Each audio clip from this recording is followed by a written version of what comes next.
તળાજાની વિશ્વગુરુ વિદ્યાપીઠ ખાતે આજે જન્માષ્ટમી પર્વની ભવ્ય ઉજવણી નગર યાત્રા સાથે કરવામાં આવી હતી। શાળાના વિદ્યાર્થી, શિક્ષકો અને સંચાલકો ઉત્સાહપૂર્વક પરંપરાગત વેશભૂષામાં સજ્જ થઈને ભાગ લીધો હતો। ભગવાન શ્રી કૃષ્ણ અને રાધાજીના વેશમાં અને અનેક રાજ્યવાર ભાતીગળ પહેરવેશ પહેરી નાના બાળકોએ સૌનું મન મોહી લીધું હતું।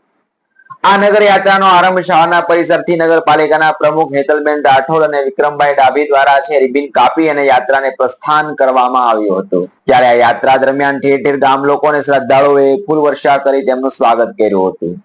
ગોપીઓના રૂપમાં વિદ્યાર્થીઓએ ભગવાન શ્રી કૃષ્ણના જીવનના પ્રસંગો જીવંત કરી અને દર્શાવ્યા હતા। ત્યારે આ નાના બાળકાનુડાની ઝાંખીઓ સૌને ધ્યાન ખેંચતી હતી। નગર યાત્રા ગામના મુખ્ય માર્ગો પરથી પસાર થતા સૌ કોઈ આનંદ અને ભક્તિભાવથી જોડાયા હતા।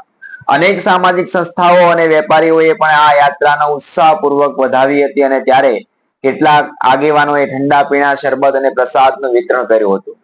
ત્યારે શાળાના સંચાલક મંડળના સભ્ય મુજબ આ નગર યાત્રાનો હેતુ માત્ર ધાર્મિક ઉજવણી નહીં, પરંતુ બાળકોમાં સાંસ્કૃતિક પરંપરા પ્રત્યેનો લગાવ વધારવાનો હતો।